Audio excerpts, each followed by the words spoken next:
À toutes et à tous. Alors, je vais me présenter aussi. Donc, Christiane Lambert, je suis agricultrice avec mon mari Thierry en GAEC dans le département du Maine-et-Loire. Ce qui est important dans cette campagne et le choix que nous avons fait, c'est d'aller au contact des agriculteurs et des agricultrices. Vous voyez que d'autres ont fait d'autres choix, des campagnes dans les journaux ou par des spots. La FNSEA, nous avons organisé en janvier 87 meetings ou rassemblements sur des exploitations comme vous le faites ce matin. C'est une campagne de proximité, mais en lien aussi avec nos experts. Donc il y a 87 meetings en janvier. Je sillonne 26 départements et la Charente est à mon agenda, puisque c'est un département sur lequel nous avons beaucoup d'ambition, et notamment l'ambition de reconquérir la chambre d'agriculture. Donc voilà, 87 meetings, campagne de proximité. Les agriculteurs ont envie de rencontrer leurs responsables, échanger de façon très directe avec des questions sur le quotidien, les urgences, les aspirations et puis une vision d'avenir. Il y a deux volets. Il y a un, les questions pour résoudre les problèmes du quotidien et deux, envisager l'avenir et présenter un projet. Donc le projet agricole, c'est d'abord en local qui se construit. L'agriculture de Charente, c'est pas l'agriculture de Seine-et-Marne et c'est pas l'agriculture des Hautes-Alpes.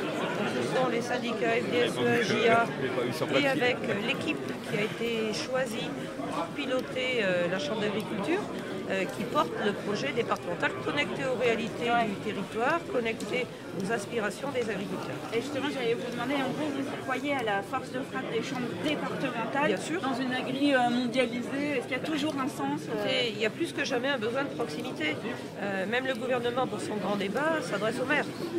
Les agriculteurs, comme les autres catégories socio-professionnelles, ont besoin de contact direct, d'écoute, de compréhension, d'empathie. C'est très important. Quand les gens vont bien ou ne vont pas bien, l'écoute est quelque chose de capital. Dans toutes nos rencontres, il y a une grande partie consacrée à l'écoute des problèmes rencontrés par les agriculteurs et ça nous nourrit, nous responsables nationaux, sur ce qu'on porte ensuite au niveau national. Transformer les revendications en avancées sur tel et tel dossier, que ce soit la fiscalité, la reconquête de prix avec les états généraux de l'alimentation. On travaille sur tous ces sujets et on a des acquis, on a des avancées, c'est ce qu'on vient présenter ici aussi. Notre pays va mal en ce moment, voilà, la vie en jaune, c'est pas ma couleur préférée. Et donc il faut qu'on arrive à avoir des messages plus positifs. On ne peut pas cultiver toujours du pessimisme, il faut aussi tirer des lignes d'horizon, regarder des perspectives positives et il y en a. Il y a 20 ans, quand j'étais présidente du CNJA, la viticulture et notamment le cognac était au fond du trou. Tout allait mal et certains disaient c'est foutu.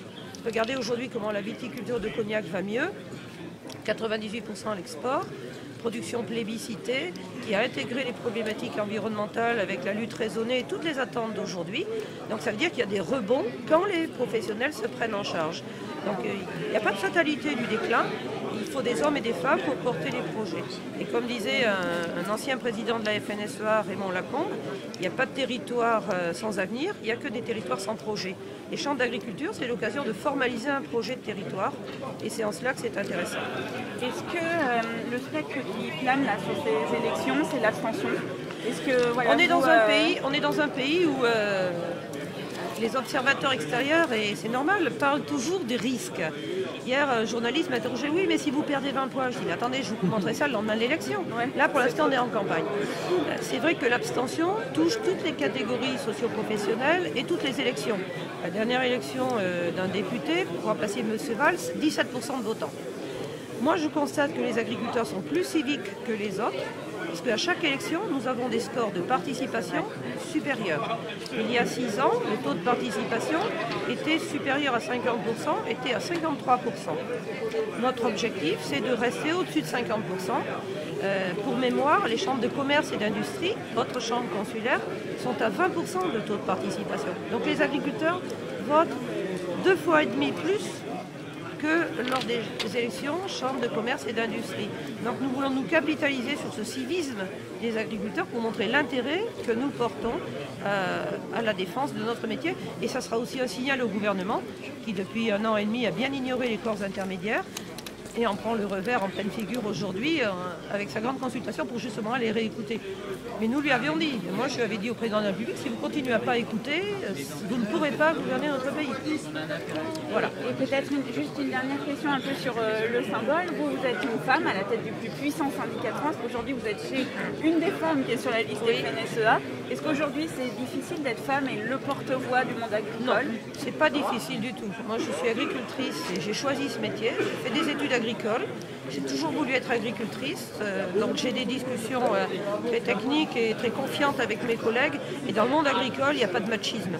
Il n'y a pas de barrière, il n'y a pas de plafond de verre en agriculture et dans le syndicalisme agricole.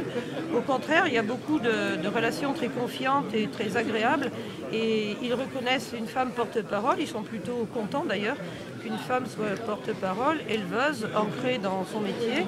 Et il n'y a pas du tout de difficulté d'expression. Et il y a de plus en plus de jeunes femmes qui s'installent. L'installation JA se féminise. Donc c'est très bien que nous soyons chez une jeune femme ici. D'accord, merci.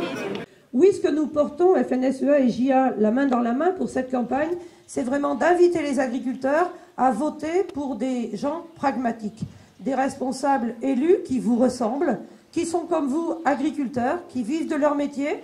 Nous savons ce que nous devons aux agriculteurs qui nous ont précédés. Tu l'as dit, Christian, ils ont tout construit pour notre profession et tout n'est pas tombé du ciel. Ça s'est fait à la force du poignet.